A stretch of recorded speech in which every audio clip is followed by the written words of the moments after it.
Pertama-tama saya ingin mengucapkan selamat hari Natal untuk NDC Women dan setiap kita yang hadir. Kita berikan kemuliaan bagi Tuhan.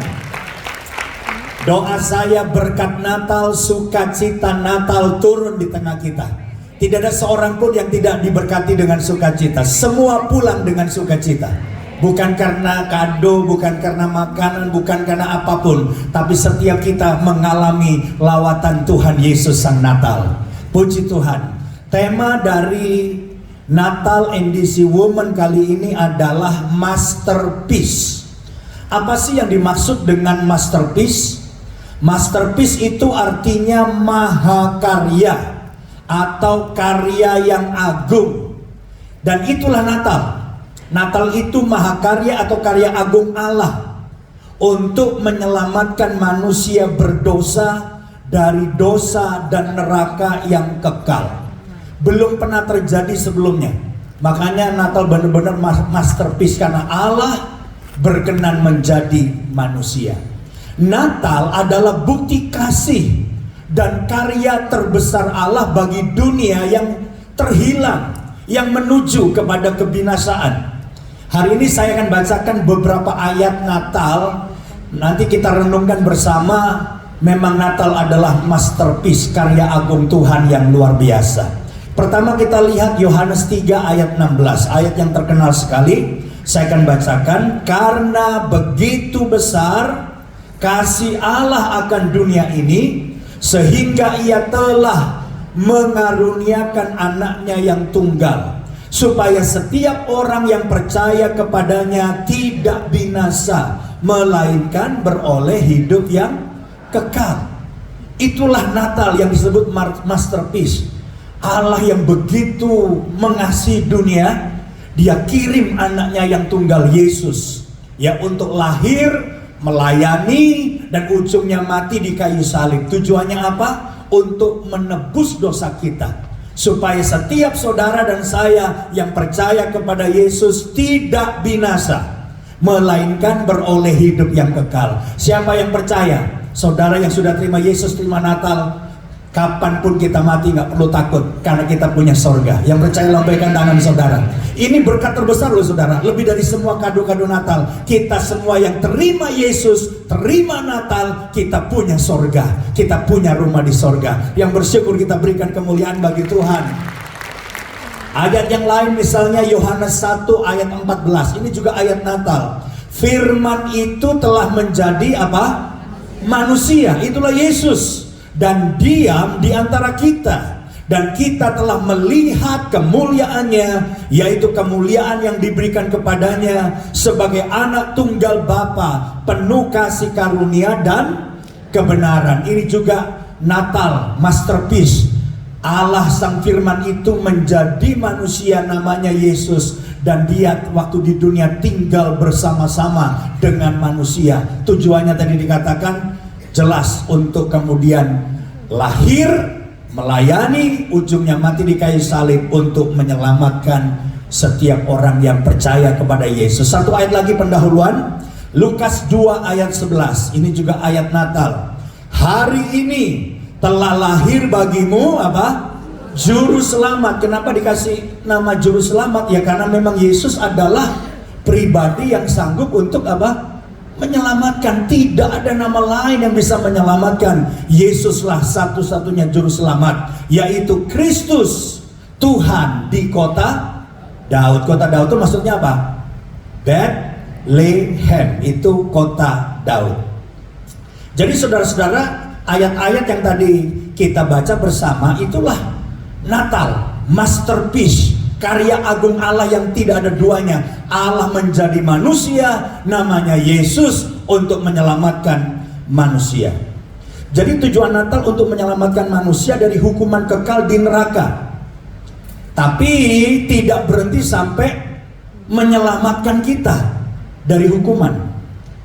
Tetapi kemudian saudara semua, ibu-ibu khususnya harus tahu, setelah kita diselamatkan lewat Natal, lewat korban Kristus, maka manusia ternyata juga adalah masterpiece. Natal itu masterpiece, Tetapi saudara dan saya itu juga masterpiece. Saudara dan saya ini karya agungnya Allah. Nah, kita diciptakan sebagai karya agung Allah yang tidak ada duanya. Kalau namanya masterpiece, saudara ya, nggak boleh ada kopiannya. Kalau saudara disebut masterpiece, setelah saudara ini diselamatkan, saudara menjadi masterpiece, saudara ini tidak ada duanya. Sekalipun di sini ada yang kembar. Ada yang kembar di sini? Ada? Nah, ada yang kembar ya. Saya jamin yang kembar pun nggak sama. Karena apa? Karena masterpiece nggak boleh ada dua karya. Nah, nanti kita belajar sama-sama, saudaraku. Jadi setelah saudara terima Yesus, mengalami Natal, karya Allah yang agung menyelamatkan kita, saudara semua ini adalah masterpiece, nggak ada duanya. Anda itu sangat unik, ibu-ibu di sini sangat unik diciptakan oleh Tuhan. Nah, tujuannya apa kita diciptakan unik? Tujuannya apa, saudara? Dan saya ciptakan sebagai masterpiece, tidak ada duanya. Nanti kita belajar untuk melakukan pekerjaan baik. Dan setiap saudara punya jalurnya masing-masing. Nggak ada yang sama, saudaraku. Nah, mari kita sama-sama baca ayat yang luar biasa itu, bahwa kita masterpiece dan Tuhan menjadikan kita ini spesifik, spesial, dan masing-masing ada jalur pekerjaan baiknya, pelayanannya. Efesus 2 ayat 10. Mari kita perhatikan. Efesus 2 ayat 10 bilang begini, saudara-saudara. Karena kita ini, yang warna kuning baca sama-sama, kita ini apa? Buatan Allah. Semua bilang buatan Allah. Semua katakan saya buatan Allah. Ya, nanti buatan Allah kita bahas dulu. Diciptakan dalam Kristus Yesus untuk melakukan pekerjaan baik yang dipersiapkan Allah sebelumnya. Ia mau supaya kita hidup di dalamnya. Saya ingin kupas satu persatu, saudaraku. Yang pertama, yang warna kuning tadi, buatan Allah. Kata buatan Allah itu dari kata Yunani, yaitu dari kata poema. Ya, yang artinya karya seni yang agung. Dan yang luar biasa, arti poema itu juga masterpiece.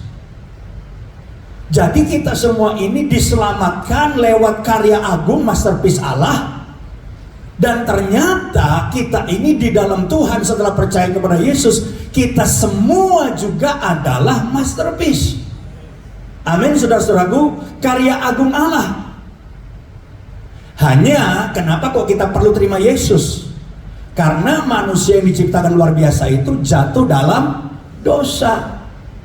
Nah, manusia yang jatuh dalam dosa ini perlu mengalami yang namanya dicipta ulang. Nanti kita belajar, namanya ciptaan baru. Tetapi saudara perlu tahu bahwa ketika saudara diciptakan, saudara ini diciptakan sebagai masterpiece, tidak ada duanya. Jadi kita menerima Natal, kita percaya kepada Yesus karena kita ini buatan Allah yang tadinya sudah jatuh dalam dosa. Makanya hari ini kita merayakan Natal, karena lewat Natal kita sebagai masterpiece dipulihkan. Yang setuju katakan amin. Nah, kita lanjut sekarang ayat selanjutnya, kalimat selanjutnya. Tetap Efesus 2 ayat 10, perhatikan. Karena kita ini buatan Allah. Terus yang warna kuning kita lanjutkan, baca sama-sama. Diciptakan dalam Kristus Yesus untuk melakukan pekerjaan baik. Tolong ditahan agak lama, saya mau jelasin. Apa maksudnya diciptakan dalam Kristus Yesus? Maksudnya apa? Kita mengalami kelahiran baru. Diciptakan jadi baru. Jadi setiap saudara, ibu-ibu, bapak-bapak juga yang mengalami Natal, terima Yesus, kita ini dicipta baru. Karena masterpiece yang awal itu sudah rusak karena apa, saudara? Dosa. Makanya Yesus datang. Dia bukan saja menyelamatkan kita, tapi kita diciptakan baru. Yang kita kenal lahir baru. Ya, lahir baru. Karena percaya kepada Yesus Sang Natal. Tujuannya apa? Tujuannya adalah untuk apa tuh, baca sama-sama, untuk apa, saudara? Melakukan apa? Pekerjaan baik. Jadi dengar saya, saudaraku, kita nggak boleh berhenti happy karena rayakan Natal. Jadi kalau kita jadi orang Kristen hanya berhenti, oleh puji Tuhan, saya sudah diselamatkan, saya sudah menerima Natal, saya terima Yesus. Itu salah. Karena setelah kita terima Yesus, kita lahir baru, kita jadi ciptaan baru. Dengan jelas tadi dikatakan untuk apa tadi? Melakukan pekerjaan baik. Jadi saudara-saudaraku, jadi Kristen itu tidak boleh berhenti sesudah diselamatkan. Nggak boleh berhenti sesudah dibaptis. It's just the beginning, itu baru permulaan. Sesudah kita di dalam Yesus, terima Natal, diselamatkan, jadi ciptaan baru, setiap kita punya tugas. Apa tugas saudara dan saya? Untuk melakukan pekerjaan baik. Kalau kita hanya diam saja jadi Kristen, hanya terima berkat, puji Tuhan, berkat, kita salah besar. Kalau ibu-ibu hanya terima berkat, nikmati ibadah, senang-senang aja, kita lupa atau tidak tahu bahwa setiap kita di sini ada tugas dari Tuhan. Sesudah terima Yesus, lahir baru, jadi ciptaan baru, semua kita diberi tugas untuk melakukan pekerjaan baik. Yang setuju katakan amin. Tanpa kita melakukan sesuatu, rencana Allah dalam hidup kita tidak tergenapi. Kita jadi orang yang hanya nikmatin berkat, haleluya, haleluya, terima mujizat, terima berkat, dosanya diampuni, tapi kita nggak ngapa-ngapain. Makanya ibu-ibu saya kasih tahu ya, kalau kita tidak melakukan tugas kita, berapa banyak ibu-ibu yang kesepian, kadang-kadang kosong. Kok aku punya semua, kok hatiku hampa ya? Aku diberkati, rumah bagus, mobil bagus, kok rasanya ada yang kurang? Ya itu tadi, karena sesudah kita diselamatkan, kita tidak melakukan tugas kita untuk melakukan pekerjaan baik. Cukup jelas ya? Jadi pulang dari Natal, ingat, habis Natal ada tugas untuk apa? Melakukan pekerjaan baik. Nanti saya jelaskan apa tuh melakukan pekerjaan baik. Nah yang menarik, selanjutnya, coba ditampilkan selanjutnya. Untuk melakukan pekerjaan baik, yang warna kuning baca sama-sama. Yang dipersiapkan Allah sebelumnya, kita habisin dulu ya. Ia mau supaya kita hidup di... Nah, apa artinya yang dipersiapkan Allah sebelumnya? Jadi sebetulnya pekerjaan baik yang akan kita lakukan di depan itu sudah dirancang oleh Allah. Allah sudah merancangkan, sudah dipersiapkan Allah sebelumnya. Jadi untuk masing-masing ibu-ibu, bapak-bapak yang hadir di sini hari ini, setiap kita ke depan itu sudah ada pekerjaan baiknya. Sudah Allah persiapkan, cuman kita nggak ngerti. Makanya seringkali diem aja, atau kita salah jalur. Tuhan persiapkan yang itu, kita masuk jalur yang lain. Nah ini penting sekali. Nah untuk menjelaskan hal ini saudara-saudara, saya ingin kita fokus kepada Mazmur 139. Ya, Mazmur 139 ayat 13 sampai 16. Tapi ayat yang 15 kita lewatin aja nggak apa-apa, supaya kita nggak terlalu panjang. Mazmur 139 ayat 13, 14 dan 16. Coba ayat 13 dulu. Sebab engkaulah yang membentuk apa? Buah pinggangku, menenun aku dalam apa? Kandungan ibuku. Stop dulu, coba ayatnya dipantang sebentar, agak lama. Perhatikan. Sebab engkaulah yang membentuk buah pinggangku. Saya sangat senang kalimat atau kata-katanya. Jadi saya kasih tahu, ketika kita dalam kandungan ibu, kita ini ternyata dibuat satu persatu. Membentuk buah pinggangku, terus apa tuh selanjutnya? Keren ya. Menenun. Yang namanya tenunan itu bukan mass product, setuju? Nggak bisa produk massal di pabrik, nggak bisa. Menenun itu artinya apa? Satu-satu. Tuhan mau memberitahu kepada kita lewat ayat ini bahwa setiap saudara, seperti yang saya jelaskan tadi di awal, saudara masing-masing tidak ada yang sama. Setiap saudara itu spesifik, termasuk yang kembar tadi beda-beda. Karena apa? Waktu di dalam kandungan ibu, Tuhan membentuk buah pinggangku, menenun satu persatu. Jadi saudara ini sangat spesial, diciptakan sangat spesifik. Nanti ada tujuannya apa saudara ya? Nanti kita akan lanjut. Terus ya. Tadi ayat berapa tadi? Sekarang 14. Nah, pemazmur setelah berkata, engkau yang membentuk buah pinggangku, engkau yang menenun aku dalam kandungan ibuku. Jadi kita sangat spesifik, dibuat satu-satu, bukan mass product, bukan buatan pabrik, tapi spesial, makanya masterpiece. Ayat 14 sekarang. Aku bersyukur kepadamu oleh karena kejadianku dahsyat dan ajaib. Kejadian kita dahsyat dan ajaib. Coba bilang sama-sama, aku dahsyat dan ajaib. Wah, kurang mantap. Sekali lagi, aku dahsyat dan ajaib. Kasih tahu temanmu yang mungkin sering minder, nggak bisa apa-apa atau takut pelayanan, kamu dahsyat dan ajaib. Kasih tahu, minimal kiri kanan, kamu dahsyat dan ajaib. Amin. Kita diciptakan spesifik, ditenun tadi satu-satu, nggak ada duanya, kita masterpiece. Lalu kita dikatakan dahsyat dan ajaib. Ajaib apa yang kau buat dan jiwaku benar-benar menyadarinya. Nah, sekarang ayat 16. Ini penting. Perhatikan ya. Ayat 16. Aku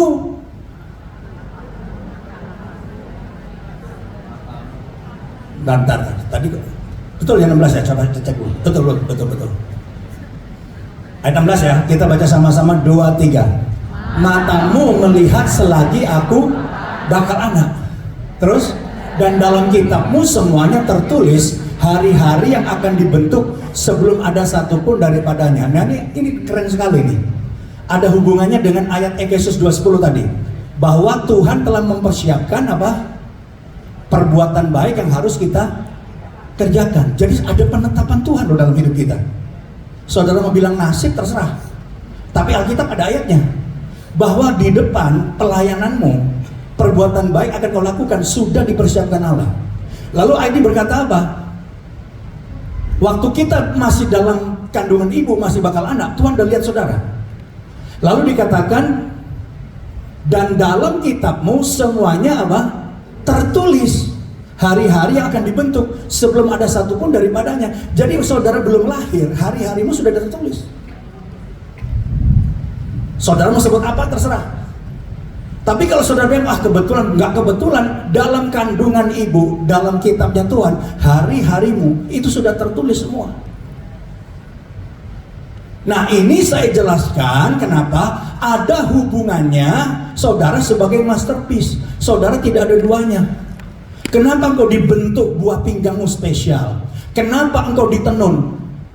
Dan masing-masing beda. Ada hubungannya dengan hari-hari ke depan yang Tuhan telah siapkan, supaya saudara mampu dengan spesifikasi yang telah Tuhan bentuk dalam hidup saudara menjalankan hari-hari penetapan Tuhan, tugas yang Tuhan sudah tuliskan untuk saudara.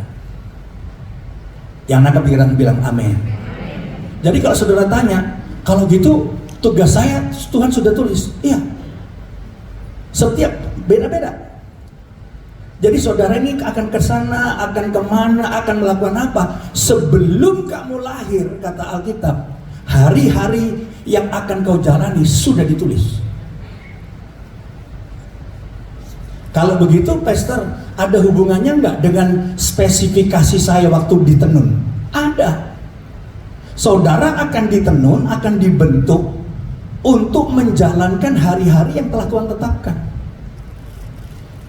Dan karena saudara beda, jangan ikut-ikutan.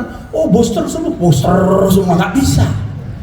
Memang ada orang yang jago booster, ngelihat sekali kan langsung tahu. Ada udah berlatih 10 kali salah terus. Jadi saudara-saudara, yang sangat penting adalah saudara harus menemukan di mana spesifikasi saudara. Saudara harus mulai berdoa, dan kalau saudara ikut kelas M3, di NDC ada kelas M3, sekarang diperlengkapi dengan apa itu namanya? Apa ya namanya ya? Ya, pokoknya orang dites.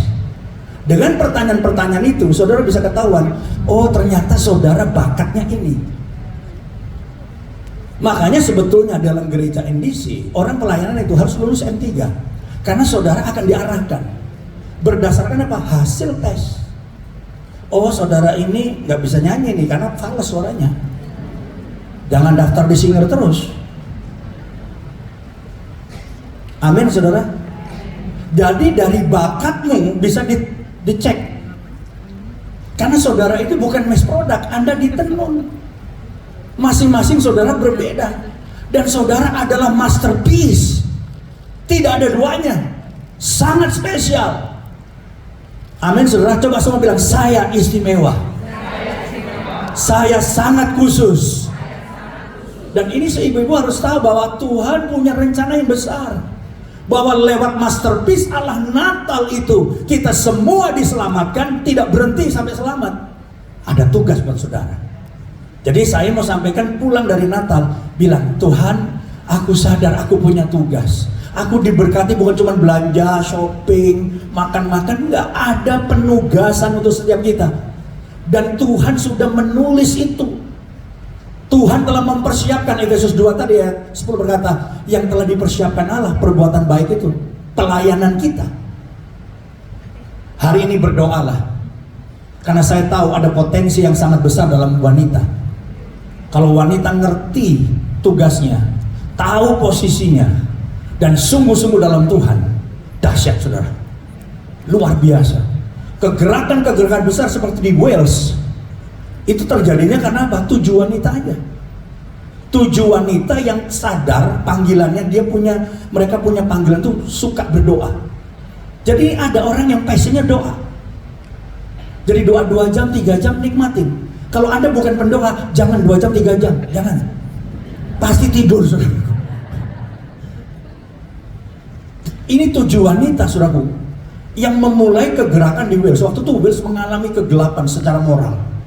Orang-orang banyak mabuk-mabukan, melakukan dosa, mereka jarang pulang rumah, pulangnya udah pagi. Banyak pria-pria udah lupa pulang. Ada 7 wanita yang digerakkan Tuhan. Dan 7 wanita ini sepakat mereka puasa. Masuk kamar, kamarnya dikunci. Biasanya ibu-ibu kalau 7 orang di kamar, heboh saudaraku. Waduh, bisa ketawa. Ini enggak.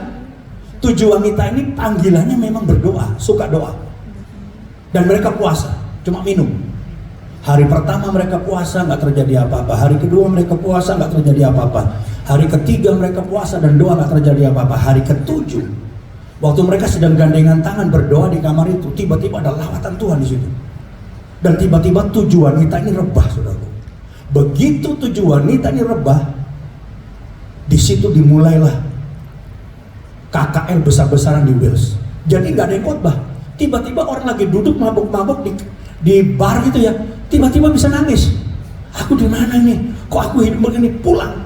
Jadi dituliskan dalam kisah itu jalanan penuh dengan bapak-bapak yang jalan sempoyongan setengah mabuk, pulang dan nangis semua. Tanpa panitia KKR, nggak ada yang khotbah, lawatan Tuhan terjadi. Kenapa? Dimulai dari 7 wanita yang doa dan puasa. Saya nggak bisa bayangkan kalau NDC Women ada panggilan doa puasa. Wah, lawatan Tuhan terjadi saudara. Makanya saya menyampaikan ini dengan satu kerinduan. Setiap wanita yang hadir dalam Natal NDC Women menangkap pesan Tuhan. Saudara ini masterpiece. Saudara diselamatkan lewat masterpiece juga, Natal. Nah, begitu engkau diselamatkan, saudara dilahirkan kembali jadi ciptaan baru. Tuhan bilang ada penugasan buat saudara. Temukan passion saudara. Kalau saudara lihat anak-anak kecil ya, terus tertarik. Saudara mungkin ada banyak ibu-ibu yang harus daftar jadi pelayanan di kids. Itu kids luar biasa saudara. Saya pernah kenal seorang wanita, seorang ibu. Dia kalau khotbah ya, KKR, anak-anak waktu itu di Surabaya pasti undang dia. Dia kalau mulai khotbah, Anak-anak itu bisa nggak kedip, dia bisa cerita itu luar biasa, saudara. Jangan-jangan di sini ada, tapi saudara belum menemukan itu, makanya daftar ke M3, dites di situ. Saudara jangan anggap enteng, saudara, karena lebih dari 80% pendeta-pendeta yang dipakai Tuhan sekarang itu jebolan sekolah minggu. Jarang orang udah bertobat tua lalu jadi hamba Tuhan dipakai luar biasa. Ada tapi jarang. Kebanyakan jebolan sekolah minggu, termasuk Billy Graham. Jangan-jangan di case kita ada Billy Graham yang dipakai Tuhan. Dan kalau saudara ada panggilan itu, lakukan. Karena saudara ditenun oleh Tuhan, dibentuk Tuhan dengan karunia khusus. Kalau saudara lihat orang tua pengen nyuapin, pengen dorong kursi rodanya, saudara ada panggilan untuk melayani orang tua. Kalau saudara melihat orang nyanyi, saudara ada gairah pengen nyanyi, tes dulu bakat. Karena ada orang punya hobi nyanyi, fals suaranya ada juga, saudara. Saudara harus tes juga.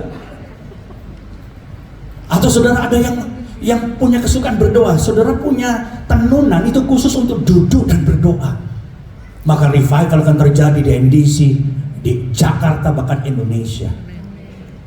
Saya mencatat begitu banyak wanita luar biasa dalam Alkitab. Kalau saya keluarin semua, panjang sekali. Ada yang namanya Deborah. Deborah ini nabi. Artinya Deborah ini apa? Pengkhotbah. Dia bicara atas nama Tuhan. Dia nabi, dia hakim, dia pemimpin militer.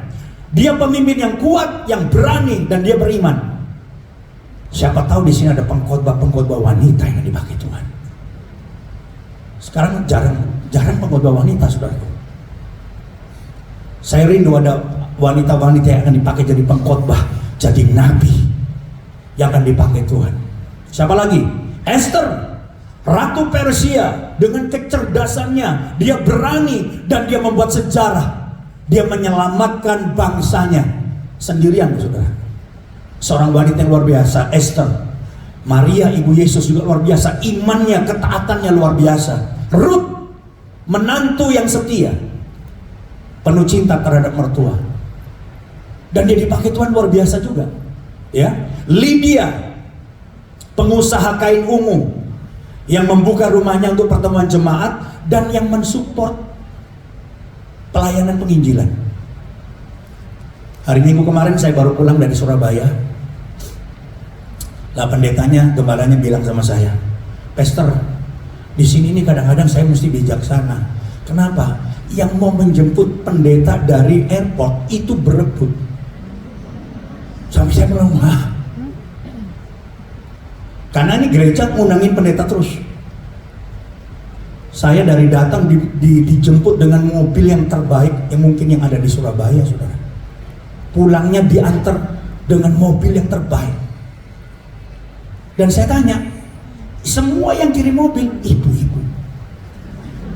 Jadi saya waktu baca Lydia, ini kayaknya ini pengusaha kain ungu, ini pengusaha sukses. Jadi melayani Tuhan lewat apanya? Lewat kekayaannya. Jadi saya waktu itu lihat, wah keren ya, kalau ternyata yang punya perhatian, jemput hamba Tuhan, nyiapin makanan, dia makan terus, saudara.